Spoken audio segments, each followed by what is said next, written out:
Bom, pessoal, professor Lucas Amaral por aqui. Hoje é um prazer, estou trazendo aqui para conversar com vocês o professor Daniel Albiero, é colega, é professor na FEAGRE também, e o trago hoje para conversarmos um pouco sobre uma das questões que eu recebi no Instagram. O pessoal votou e quis saber mais sobre a vida de pesquisador e empreendedor ao mesmo tempo. Então, teve a maioria dos votos e trouxe o professor Daniel para conversar sobre isso, porque ele tem bastante experiência no assunto. Hoje é coordenador de extensão na faculdade, tem várias patentes aí desenvolvidas, então conhece bastante a fundo essa questão. Então trouxe para a gente bater papo. Essa é a primeira tentativa, primeiro vídeo que a gente faz assim, então a gente quer bater um papo aqui com vocês sobre esse assunto. Bom, Daniel, obrigado, viu? É um prazer. Legal, obrigado, Lucas, de ter me convidado para essa estreia, né? E eu espero que dê sorte, né? A nossa primeira entrevista dê sorte, que tenha 1 milhão de visualizações e que sejam cada uma melhor que a outra, né? Então, muito obrigado. Me sinto muito honrado por essa diferença de ter sido o primeiro escolhido. E esse tema é um tema, pessoal, que eu gosto muito. Eu tenho uma afinidade muito grande com empreendedorismo. Só me apresentando, né, um histórico bem curtinho da minha carreira. Quando eu me formei, eu não fui para academia, eu fui para o empreendedorismo. Na verdade, não tanto empreendedorismo, porque não abri uma empresa, mas eu queria trabalhar nas empresas. Então, eu consegui um emprego numa revenda da John Deere, fui trabalhar no Mato Grosso, quase divisa com a Bolívia, era engenheiro de ciência técnica e também consultor de vendas, vendia trator, colhedoras. Então, eu tenho muito esse pé nas indústrias, esse pé no empreendedorismo. Daí, quando eu voltei da graduação não, eu me formei e fui para o mercado. Daí eu voltei, fiz a pós-graduação, mestrado, que eu sempre gostei da parte de academia, gosto muito da área de pesquisa, né, desenvolvimento, é uma área que eu sou apaixonado. E no meio desse tempo, quando eu terminei o mestrado, eu também voltei para o mercado. O que aconteceu? Eu tive uma proposta muito interessante de uma joint venture Brasil-Alemanha, uma empresa brasileira em Bremen, uma empresa alemã, Schalke, e eu fui coordenador de engenharia do projeto de uma colhedora de uvas. Foi um grande aprendizado, fiquei um tempo na Alemanha, foi muito legal. E nisso voltei, comecei o doutorado nesse meio tempo, larguei a empresa, fiquei doutor, daí aquela brincadeira que a gente sempre faz, né, Lucas? Quando você se forma como doutor, você termina, ganha o título de doutor, você deixa de ser futuro da nação para se transformar num problema social, né? Você está desempregado e você tem que prestar um concurso público ou entrar em algum centro de pesquisa, enfim. Mas eu tive, assim, várias oportunidades e numa dessas eu fui parar no Ceará. No Ceará eu fiquei 8 anos como professor de projeto de máquinas e energia na agricultura. E depois mudou também a vida, tudo, e os meus interesses voltaram para o Sudeste por causa de questões familiares. Foi quando apareceu a oportunidade de voltar para a Unicamp, ficar professor na Unicamp, que é um grande sonho, né? Ser professor da sua casa, um super formado, criado, né? E graças a Deus, hoje estou aqui como professor de projeto de máquinas e robótica na agricultura. E vizinho de sala do professor Lucas, um grande amigo. E para mim é uma grande felicidade falar sobre empreendedorismo, porque eu apoio muito o empreendedorismo. Justamente por ter essa ida e volta, né? Vocês perceberam o que eu falei? A minha carreira, eu fui e voltei várias vezes para o mercado e voltei, e eu gosto muito dessa questão de você empreender, de você colocar, porque eu tenho que definir uma coisa, o professor Lucas falou que eu tenho várias patentes, e é uma definição essa, a definição de inovação tecnológica e propriedade intelectual. E isso é muito importante para a nossa discussão hoje aqui, para a nossa conversa, porque essas definições, elas definem linhas que o pesquisador empreendedor e o empreendedor pesquisador, eles têm como o farol, que se você tiver uma linha bem delineada, não necessariamente linear, tá? Ela pode ter curvas, mas eu quero dizer, se você tiver uma luz na sua frente onde você tem o seu rumo, o sucesso é certo. Se você não tivesse rumo, você se perde no caminho. E aí que tá as definições. Então, quando você pensa em inovação tecnológica, o que é inovação tecnológica? Segundo o Tratado de Estocolmo, que a FINEP usa, é quando uma uma descoberta, uma invenção, que foi desenvolvida, no nosso caso, na universidade, no centro de pesquisa, ela encontra uma aplicação comercial no mercado através de uma indústria, de uma empresa que vai vender esse produto. Ou seja, você tem um protótipo, uma máquina que você desenvolveu, ou um sistema, um software, qualquer coisa. E isso daí ficou na universidade. Tem aquela história, aquele ditado, né? Pesquisa de prateleira. Ficou na prateleira da universidade. Isso não é inovação tecnológica. Por mais que revolucionário que seja esse negócio. Só vai ser inovação tecnológica se essa pesquisa sair da prateleira, cair no colo de um empresário, de um empreendedor, e esse empreendedor leve isso para o mercado como um produto gerando renda, gerando emprego, e, enfim, gera royalties para a universidade, é tudo de bom. Então, essa é a primeira definição, certo? De inovação tecnológica. E a outra é do empreendedorismo. Eu não vou falar muito da minha carreira, porque senão aqui eu tenho várias aventuras, né? Mas eu fui da empresa Júnior. Então, da agrológica aqui na empresa Júnior de Engenharia Agrícola da FEAG. E uma coisa que é muito legal, que os estudantes de graduação que estão nos ouvindo, eu motivo muito que participem das empresas Júnior, de qualquer empresa Júnior, de onde vocês estiverem, da Exalc, da Fiscar. Ou seja, por que é legal? Porque você consegue entrar nessa cultura do empreendedorismo. E o empreendedorismo, o que é? É você ter como definição, assim como eu defini a inovação tecnológica, o que é empreendedorismo? É você conseguir colocar aquela lâmpada acesa da sua ideia, gerando, né, movimento dentro do mundo real. Ou seja, porque uma coisa você está no mundo protegido, universidade, 4 paredes ali, toda a estrutura, universidade pública ou particular, ela tem uma estrutura que protege, né? Mas o empreendedor ele não fica protegido, ele leva essa ideia, ele tem essa ideia e ele leva para o mercado real, ou seja, ele tem que enfrentar os impostos, ele tem que enfrentar a burocracia, ele tem que abrir uma empresa, é fácil abrir, é ultra e hiper difícil manter todos os impostos, todas as obrigações de uma empresa, e o empreendedorismo, ele te dá essa vivência. Então, essas duas coisas, eu penso que nessa conversa nossa, Lucas, elas têm que ser bem definidas já no começo. E eu vejo com muito, muito bons olhos o pesquisador, empreendedor, pesquisador. E eu, na verdade, considero que é um casamento muito bom, muito perfeito. Legal. Daniel, vou aproveitar que você começou com alguma definição e vou colocar aqui também uma definição, até para a gente guiar essa nossa conversa, né?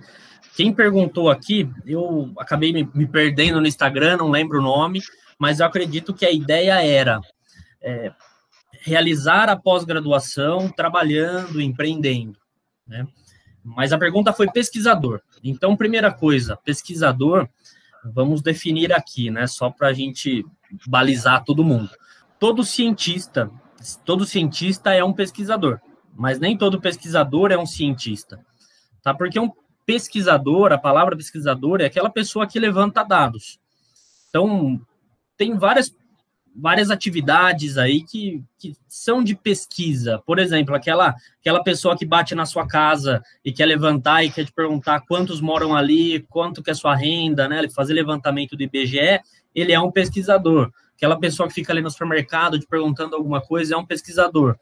Tá? Então, quando a gente está falando aqui, nós estamos falando de um pesquisador científico, ou, melhor dizendo, um cientista. Né? A gente acaba não falando, não se autodenominando cientista, que acho que a gente já pensa aquela pessoa de branco, muito louca, no laboratório e tal, né? Mas todos nós aqui da Unicamp, todos os professores da Unicamp com certeza são cientistas, porque nós temos que fazer pesquisa, nós temos que gerar conhecimento. Então, esse é o viés aqui da nossa conversa. Então, é esse pesquisador científico, alguém que trabalha com pesquisa científica, que pode ser na academia, na universidade. Então, muitas vezes, na maioria das vezes, não faz só pesquisa, não orienta seu aluno, mas também tem que dar aula, tem atividades administrativas. E, se a gente colocar o empreendedorismo junto aí, o trabalho é grande, né? Então, nós vamos conversar aqui hoje sobre o que é possível e também as dificuldades de tocar isso junto. E a outra coisa, pessoal, quando a gente pensa num pós-graduando, né? O pós-graduando que muitas vezes ele trabalha, às vezes ele tem até seu próprio negócio e toca o mestrado, toca o doutorado. Ou ainda o que está muito mais na moda, né? As startups. A pessoa vem, faz o mestrado, faz o doutorado, no meio do doutorado encontra um produto, um serviço para formar a sua startup, e a partir daí tenta levar paralelamente essa vida mais acadêmica de pesquisa científica, de desenvolvimento de produto, de inovação, com essa parte de ganhar dinheiro de fato, né? Que é o que a gente precisa. Então, esse é o nosso preâmbulo aí.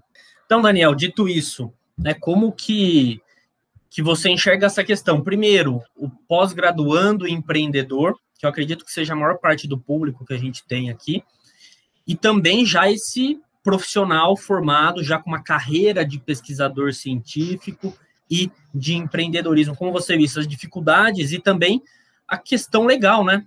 É possível, em termos de pós-graduação, em termos de ter bolsa de pós-graduação, tem um limite bem restrito de horas, dá para fazer, mas em termos de docente de universidade pública, federal, estadual, particular, como é que funciona tudo isso aí? Sim, excelente pergunta, Lucas. Vamos falar da pós-graduação primeiro.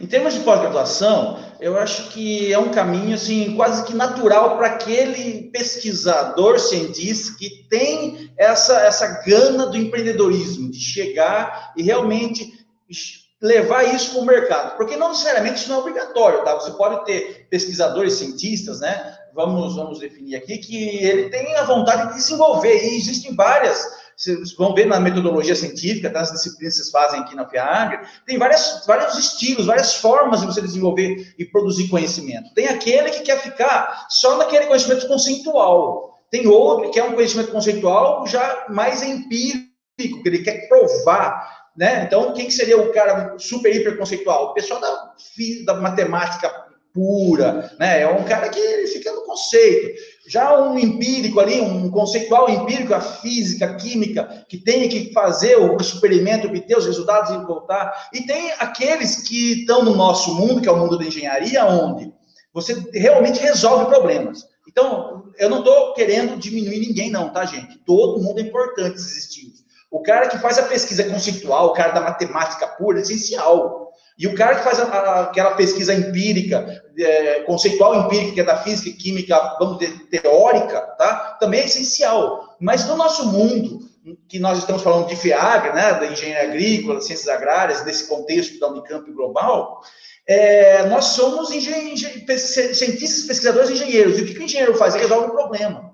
E quando você parte de um problema, por exemplo, o professor Lucas estuda da agricultura de precisão, drones, a avaliação de uma produtividade com uma câmera especial. Ele está pensando no problema que o agricultor tem. Ele tem que saber quanto que é a produtividade da cana, da soja.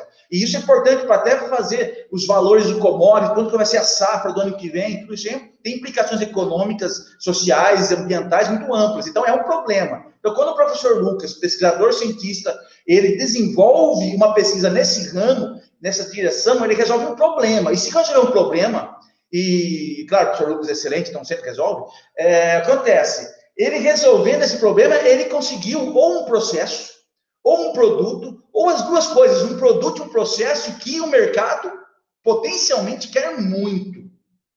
E aí que entra o empreendedor. Se o professor Lucas, ele percebeu que ele resolveu um problema muito, muito legal, que vai gerar um grande ganho para um agronegócio, existem caminhos que ele vai tomar para levar isso para o mercado, empreender. O aluno de pós-graduação, o aluno de mestrado, doutorado, é muito mais simples. Para o professor Lucas é mais difícil, mais complexo, mas não é impossível não, e é uma tendência cada vez maior. Mas para um aluno de pós-graduação, nesse mesmo foco que ele, um orientário de doutorado do professor Lucas, ele, junto com o professor Lucas, desenvolveram esse processo, esse produto, esse equipamento, que resolveu um problema em termos dessa variação dos drones, das imagens e da produtividade da cana, por exemplo. Para ele, existem N caminhos. Ele pode, por exemplo, primeira coisa, obviamente, né, isso é uma lei, é a resolução da Unicamp, o professor Lucas e o pós-graduando, eles têm que proteger essa propriedade intelectual, porque é um conhecimento feito pela Unicamp, na Unicamp. Claro, o professor Lucas e o aluno de pós e doutorado são os inventores, mas quem é a depositária é a Unicamp. Então, protegeu isso pela lei 9, tudo certinho. Você tem o caminho do seguinte: Esse estudante de doutorado, ele pode tanto esperar, e daí é a coisa, às vezes demora muito, esperar que a Inova consiga vender essa ideia para o mercado, ou ele mesmo pode montar uma startup, junto com outros colegas, e essa startup conseguir, por exemplo, daí abre o leque, conseguir aprovar um projeto, porque se for um drone muito avançado, coisa da NASA, com fotos hiperespectrais loucas, e tudo muito barato, inclusive, né, porque pode ser caro, todas as usinas querem, a FAPESP, ela entra, esse aluno de doutorado, entra com um projeto PIP na FAPESP, aprova-se, daí ele tem 3 fases. O projeto, tudo pensando em empreendedorismo. E o PIP da FAPESP é justamente para isso, é para formar uma empresa que vai gerar emprego, vai gerar renda. E tem as 3 fases do PIP. A primeira fase é só o estudo do plano de negócio dessa ideia. E até R$200 mil. Daí, em 6 meses, ele tem que entregar esse plano de negócio. O que é o plano de negócio? É uma terminologia, né, do mercado, onde você coloca lá o objetivo, a justificativa, as metas, quanto que é a viabilidade econômica, quais são os riscos tecnológicos, tudo, ou seja, tire payback. Você coloca quanto que vai ser o lucro e em quanto tempo vai devolver, vai recuperar esse investimento. Pronto, isso é o plano de negócio. R$200 mil, 6 meses.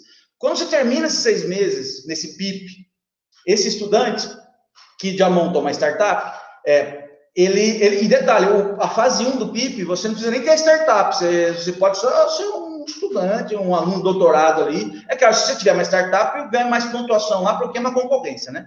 Mas daí, se você mandar para a segunda fase, a fase 2 do PIP, é até R$1 milhão, daí tem que ter empresa mesmo, daí você já tem que ter constituído uma empresa.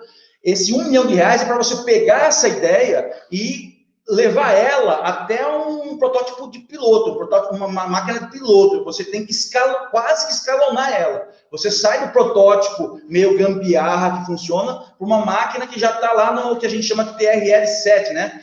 O que é TRL? É um termo da engenharia de projeto que é Technology Readiness Level, ou seja, o nível de prontidão dessa tecnologia, o quanto está pronta. E o nível 7 começa com 1 é quando o cara tem aquela ideia assim, que só escreveu no papel o conceito. E assim, 1, 2, 3, 4, até o 7. O 7 é quando está pronto para escalar. E esse é o PIP 2, fase 2, até R$1 milhão. E depois, a FAPESP gostou, todo mundo gostou, vem a fase 3, que daí não tem limite, e daí é um edital que normalmente a FAPESP não faz sozinha. Todo ano ela faz, ela se junta com a FINEP, com o BNDES, capta recursos, inclusive de investidores, e com esse montante de recursos vem a fase 3, que é o seguinte, é montar a indústria, certo? Então, esse é o caminho. Olha que caminho longo, isso é um lado. O outro lado, o que é? É você ir para o que a gente chama de capital de risco. Esse aluno doutorado com essa invenção, cara, detalhe, tanto no PIP como nesses outros caminhos que eu vou falar de empreendedorismo de um aluno de pós-graduação, eles todos estão atrelados com um monte de resoluções e regras da Unicamp que tem que ser seguida, porque é uma tecnologia da Unicamp, ou de uma universidade pública qualquer, ou até de uma universidade particular, privada. Por exemplo, a propriedade intelectual é da Unicamp. Então, quando essa máquina, independente da fase que ela estiver vendendo e quanto ela vai estar gerando, tem que voltar royalties para a Unicamp. Esse royalties é dividido em 3 partes, uma parte para o professor, uma parte para os inventores, né, que é o professor e o aluno doutorado que inventou. Uma parte é para a faculdade, uma parte é para a Inova. Então, essas 3 partes, porque é muito, muito, muito legal isso daí. E o investidor de risco, que é aquela história, você tem muitos, eu conheci alguns no Ceará, é interessante como que é o sistema. Você vende a ideia para o cara é um investidor, ele tem, tipo, esses caras da Bolsa de Valores, os caras têm milhões e milhões de reais. E ele é investidor que a gente chama de investidor de risco. Ele quer investir em novas ideias, ele quer montar com a sua ideia, a ideia desse aluno doutorado junto com o professor, uma empresa, uma indústria. E se a ideia for muito legal mesmo, ele investe muito. E ele tem parcela, ele tem uma porcentagem das ações, não é bem ações porque ainda não está na Bolsa, mas ele tem uma parte dessa empresa, 20%, 50%, sei lá, quanto que for, o que for negociado entre eles. E ele faz essa empresa, ele investe o dinheiro, ele não vai investir em qualquer um, vai investir em quem ele confia, E mesmo só investindo em projetos que a gente chama padrão ouro, ou seja, projetos super, um tiro e payback super fantástico, sabe? Tem ideias fantásticas, eles têm na cabeça que cada 10 projetos que eles investem, só 2 vingam. Os outros 8, eles arriscam, por isso chama investidor de risco.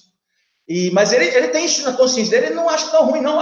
Perdeu, quebrou, não tem problema, foi para frente. Ele tem essa consciência, o investidor de risco. E nessas 2 que vingaram, que ele conseguiu ter giro, ter capital, ele coloca até fluxo de caixa, né, e faz um giro, começa a vender, começa a crescer, e essa empresa cresce, começa a ficar famosa, como, por exemplo, a iFood, essas outras empresas assim que teve esse começo, com capital de... na verdade, não sei se a iFood exatamente mas eu estou dando um exemplo dessas empresas que começaram pequenininhas, startup, e cresceram muito. Ele executa a empresa. O que é executar a empresa? Ele chega e fala, muito bem, vocês já chegaram no nível que eu queria, a empresa de vocês valia X, agora vale 15X, para mim tá bom, e eu quero, vamos supor, ele tinha 30% da empresa, eu quero agora vender mais 30% para vocês, ou para outra pessoa, e eu não quero mais ficar. E daí o que acontece? E é uma coisa que também os investidores de risco, eles falam muito, até nas palestras eles definem. Essas 2 empresas, ele investiu em 10, sei lá, 1 milhão, 10 milhões, 1 milhão em cada uma.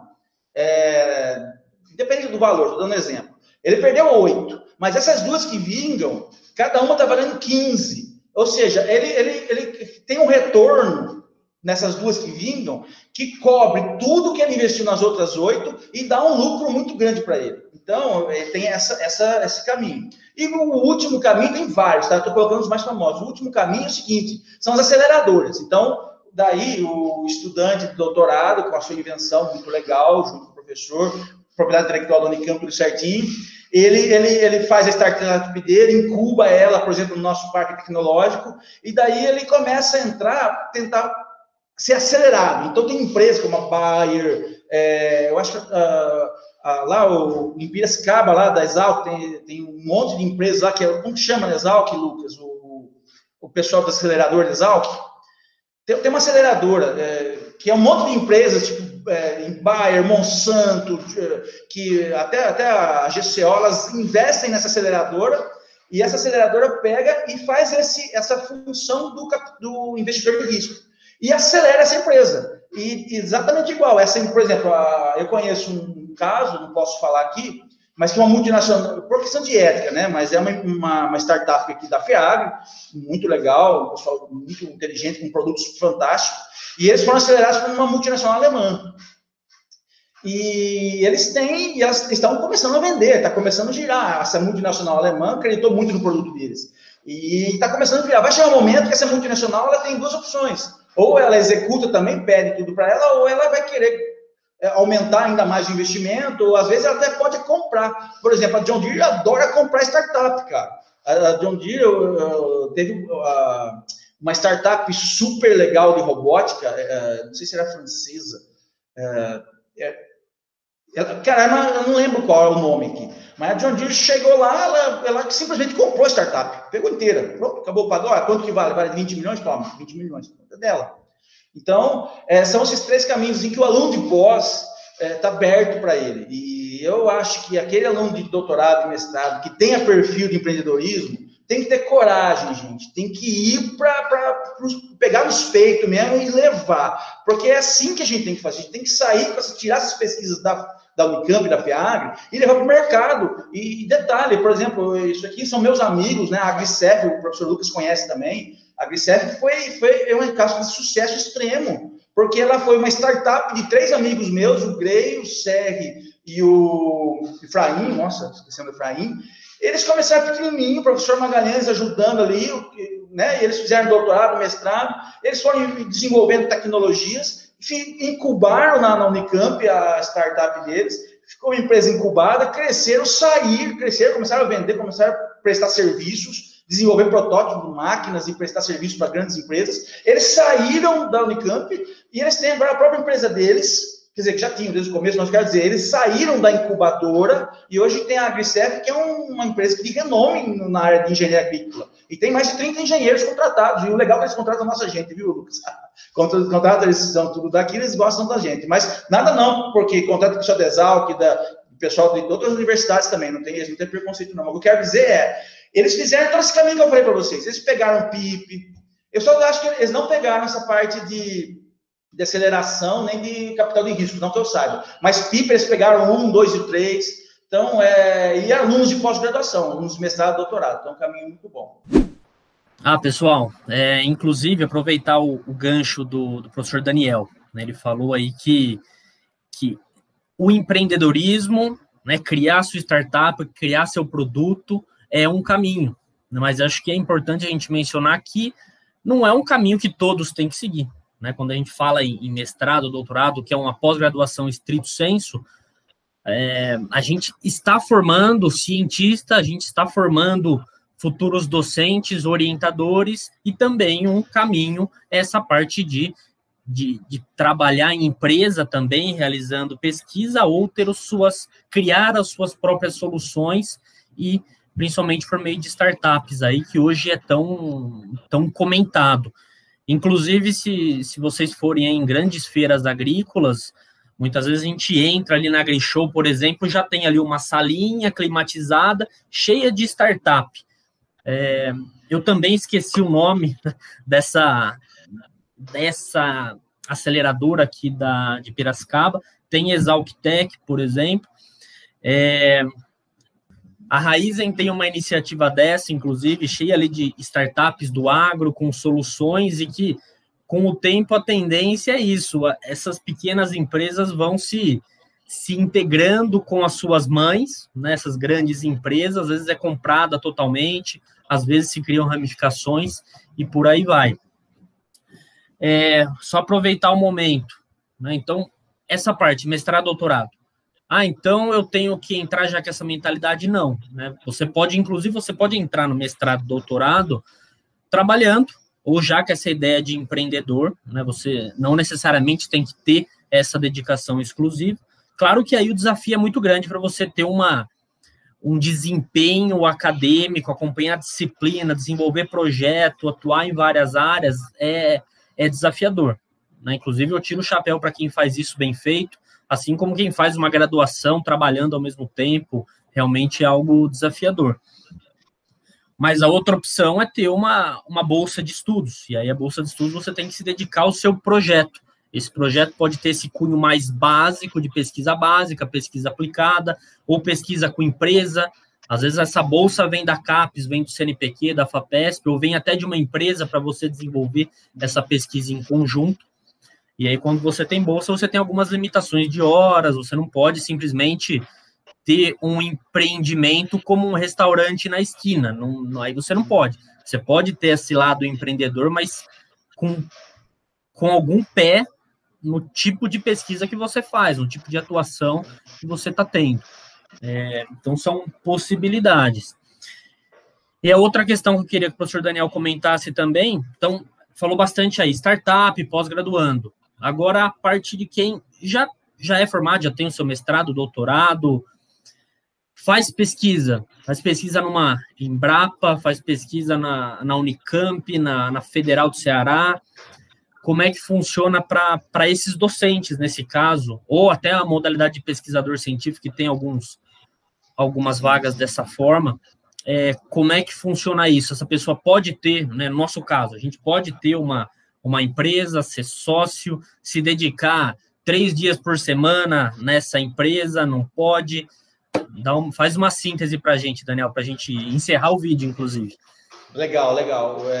Então, gente, daí já muda um pouco. Quando você é um servidor público, como eu falei, a parte da iniciativa privada, na universidade pública particular, eu não sei como que é, mas nas públicas, estadual, municipal, federal, você já tem essas limitações, você já tem que definir uma carga horária muito restrita, que é dedicação exclusiva. Se você for dedicação exclusiva, eu vou falar da pior situação, para empreender como professor, né? Dedicação exclusiva, onde tudo que você faz até a noite, até o final de semana, é da universidade, entre aspas, e tem o mais fácil, que é quando você é tempo parcial, que a Unicamp tem isso, ela não gosta, ela não contrata gente assim, mas tem a possibilidade, o professor, de repente, tem vários casos na ciência de computação, na engenharia química, que os caras são parciais. Na medicina, muitos dos professores da medicina, eles têm consultório e está tudo dentro da lei certinho, mas eles são parciais. O que é parcial? Ele só faz 20 horas. E você tem 20 horas, 40 horas, sem ser dedicação exclusiva, ou seja, à noite e final de semana é seu. Você pode dar aula numa faculdade particular. A Unicamp não gosta também, nem do 20 horas, nem 40 horas, e o DE, que é a dedicação exclusiva, que é o RDIDP, que é esse regime que eu acho, não sei exatamente, mas o Lucas deve saber melhor que eu, mais de 98% dos professores da Unicamp, esse sistema aí, é completamente dedicado, dedicação exclusiva da Unicamp. Vou falar dessa situação mais difícil, daí das outras, meio que seguindo a mesma coisa, facilitando a vida. Nessa situação de DE, por exemplo, o professor Lucas, eu somos DE, dedicação exclusiva, no RDDP, como funciona? Você tem que fazer tudo em função de um plano de atividade seu, que quando você é concursado, você entra, você apresenta isso, que é ensino, pesquisa e extensão. Você tem que atuar nessas três. Uns professores gostam muito mais de extensão do que pesquisa, outros gostam muito mais de ensino do que de extensão, e outros gostam de tudo, outros não gostam de nada, mas enfim, você tem que estar nessas três, são as três missões principais da universidade pública.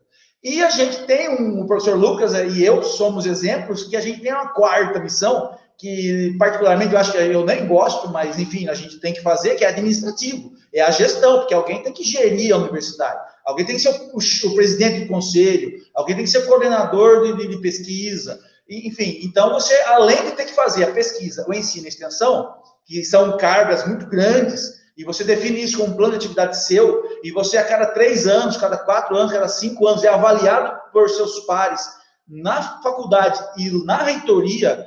Se você atingiu esses índices mínimos desses 3 elementos, você tem que ser administrador também, gestão. E muita gente não gosta, eu mesmo não gosto, mas fazer o quê? A gente assume, porque tem que assumir. Enfim, a administração está junto. Então, são essas 4 missões.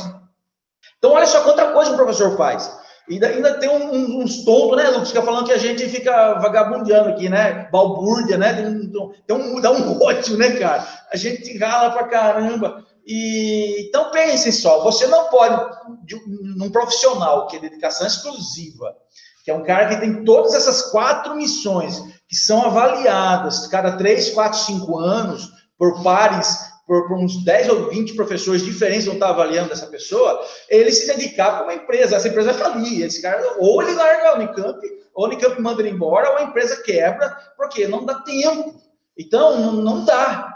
Agora, existe esse viés do empreendedorismo. Se o professor tem por exemplo, eu sou um professor que tem. Eu gosto de estar com a empresa. Eu gosto de ajudar os alunos das startups e de fazer a coisa virar um produto lá fora. Então, existe um grande marco que, agora não sei o ano certinho, acho que foi 2018, cara, que é o novo marco da ciência, tecnologia e inovação do Brasil. Porque essas 4 missões são tão importantes que elas faziam com que as instâncias superiores das universidades públicas, elas travassem mesmo a chance de um professor empreender. Então, você tinha milhões de limites, milhões de regras que te proibiam. Por exemplo, você podia fazer no máximo 60 horas por ano de trabalho de, entre aspas, empreendedorismo, ou seja, trabalhar com uma empresa, sabe? Então, era uma coisa que travava. Você nunca poderia ser sócio de uma empresa, era proibidíssimo, você poderia ser mandado embora, demitido, processo administrativo, ser demitido, porque você é DE, cara, você não pode fazer isso. Só que mudou, isso é um novo marco, ele colocou, modernizou pra caramba. Ele pegou mais ou menos o padrão da Alemanha, como são os professores da Alemanha, misturou com as coisas boas dos professores da França e juntou também com o que é os pesquisadores de universidade e cientistas, né, dos Estados Unidos. Ele modernizou, cara, coisa de primeiro mundo, sabe? E colocou para os estados. Daí os estados, né, no caso a Unicamp, ela é autônoma, né, tem uma autonomia, por enquanto, né, Lucas, não sei até quando, Deus queira para sempre, mas, enfim, ela tem autonomia, então ela não precisa... Alguns estados onde a universidade não tem autonomia, o governador a Assembleia teve que também regulamentar, e daí a universidade regulamentou. A Unicamp é autônoma, então ela pegou esse marco, ela não teve que esperar a instância estadual, ela já regulamentou o marco. Tanto é que a gente tem a resolução, que essa resolução teve vários desdobramentos, e uma delas é a GR75, que eu vou até falar aqui, que são as bolsas de incentivo à inovação, gente. Ou seja, é bem nessa direção do empreendedorismo, porque se você vai inovar, você lembra da minha definição lá no começo, para você inovar, essa invenção, esse processo, essa tecnologia tem que chegar no consumidor final, tem que ser uma empresa, uma indústria pegar isso e vender e gerar recursos para todo mundo. É o círculo benéfico, né? O virtuoso, né? Tem o ciclo vicioso, o ciclo virtuoso. É esse ciclo que gera a cadeia inteira. Então, com o novo marco legal, teve muitas coisas boas para os professores que querem empreender. E detalhe, é o que o Lucas falou, é muito trampo, é bem desafiador e é barra pesada, porque ele tem que dar todas as aulas, se ele tem a carga horária dele lá, ele tem que dar o mínimo de aulas, ele tem que fazer pesquisa, ter o mínimo de publicações, de artigos em Qualis A1, A2, A3, ele tem que fazer extensão com empresas, ele tem que fazer gestão, administrar e ainda empreender, tudo bem. Mas ele pode, por exemplo, o marco legal não ter, e a Unicamp regulamentou isso, acabou com esse negócio do limite de horas. Alguns lugares colocou até 500 horas, e a Unicamp nem tem horas, não tem limite. Desde que você cumpra todas as suas funções de ensino, pesquisa e extensão, não tem limite, você pode dedicar quantas horas quiser, em quantos convênios quiser com a empresa. Outra coisa que foi muito legal, você era limitado ao recurso, né? Porque ninguém trabalha de graça, né? Ainda mais com empresa e empreendedorismo. Você era limitado antes, como professor, a ganhar a mais. Você tinha um salário, vamos supor, um salário de 10. Você só podia ganhar uma complementação de, no máximo, 50% desse salário. Então, você podia ganhar os seus 10 de salário mais 5. O máximo. Não importa se a empresa quisesse pagar 40 para você, ela não podia. Então, acabou isso também. Foi regulamentado. Como que é hoje? Você pode dobrar o salário. Um professor... Detalhe, pessoal, deixa eu deixar bem claro, porque eu acho que o Lucas é super famoso na área do agricultura precisão, então vai ter professores de outras universidades, de outras coisas, instâncias, e tudo isso são especificidades da Unicamp. Por quê? Porque cada universidade tem que fazer sua resolução baseada na lei federal. Eu estou falando de especificidades da Unicamp, como que é na USP, como é na Unesp, como que é na Federal do Ceará, eu não sei. Aqui é assim... O salário é 10. Você pode dobrar o salário, 20. O limite é dobrar o salário? Não, não tem limite mais. Só que você dobrou 20. O quanto que você receber a mais dessa dobrada, duplicação do seu salário, 50% fica para a Unicamp. É que eu até acho justo, tá? Então, vamos supor, você conseguiu com vários projetos, vários empreendedorismos de inovação, de convênios com empresas e tal, porque o empreendedorismo do professor, lembre-se, ele não pode chegar e ele ficar trabalhando 5 horas dele numa empresa. O que ele pode dar apoio técnico nessa empresa, num convênio. Ele, professor, o marco legal e a Unicamp permite, ele pode até ser sócio de uma empresa, mas ele não pode trabalhar na empresa de jeito nenhum. Ele pode ser sócio, mas não pode atuar na empresa, certo? Então, e o marco legal, na Unicamp não permitiu, mas o marco legal permite até o professor ter um CNPJ, certo? Ele tem a empresa dele, certo? Independente, não ser só sócio. Então, tem várias regras. Se você dobrou o seu salário, 20, daí você ganhou um outro convênio, um outro projeto, um outro empreendedorismo com outra empresa, e veio mais uma bolsa de 10. Então, ficou 30. Esse 10 a mais, 20 ficou, é seu. Esse 10 a mais, você não vai receber 10, vai receber só 5, e os outros 5 vão para o Unicamp. Para a Inova, vão para financiar subsídio no bandejão, para a biblioteca nossa, o que eu acho justo. Mas só que não tem mais limite, então você vai conseguindo, sabe? Então, melhorou muito. Então, essa direção do professor, devido à legislação, ficou boa, gente. Agora, é o que o Lucas já falou na parte dele, o Lucas já está mexendo, quer falar também. Antes era quase impossível, hoje não, hoje é muito viável. Agora, de novo, cada universidade tem a sua resolução, baseada na lei grande. Se não adianta você pegar o marco legal e falar que eu posso ter CNPJ e eu posso fazer uma empresa e posso dedicar. Não, não é assim. A Unicamp não deixa. Você pode ser sócio, você pode ser sócio, CNPJ não é assim, você é sócio e você não pode trabalhar lá, você só pode oferir lucros, tudo, e participar do desenvolvimento das coisas, com apoio técnico. Então, a gente, acho que já abordou essa dúvida aí que veio pelo Instagram. Eu acho que atendemos aqui o objetivo, falamos até mais do que isso, mas para finalizar, eu queria aproveitar, professor Daniel, e perguntar para quem tem essa mentalidade, não sabe por onde começar, de onde consegue conhecer edital, dinheiro, de onde que vem isso daí? Você tem alguma sugestão aí, nomes, locais, Daniel, para esse pessoal se familiarizar com isso, conhecer? E aí eu já te agradeço, porque daí a gente finaliza, tá? Legal. Obrigado, Lucas. Sim, gente, tem muitas oportunidades. E olha que a gente está na crise. Você vê como o Brasil é um país que é abençoado mesmo. Tem muita coisa ruim, mas muita coisa boa. Mesmo na crise, tudo ruim, tem muitas oportunidades. Eu vou falar para vocês de três. Uma oportunidade fantástica que está rolando, o que a gente chama do Programa Rota 2030. O que é o Programa Rota 2030? O Programa Rota 2030 é um programa do governo federal de desoneração fiscal. Ele é focado para as empresas, pequenas, médias e grandes. Então, o que é desoneração fiscal? Diminuir imposto. Que imposto que é diminuído? O Rota 2030, para a cadeia automotiva e na área de agricultura, né, essa cadeia envolve os tratores, a parte de implementos agrícolas, caminhões agrícolas, essa parte aí.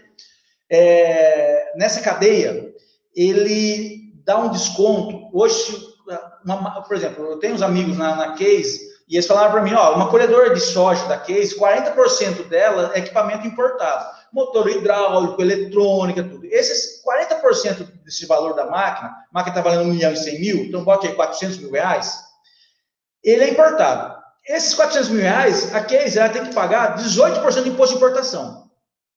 Então, é 18% que vai lá para o governo.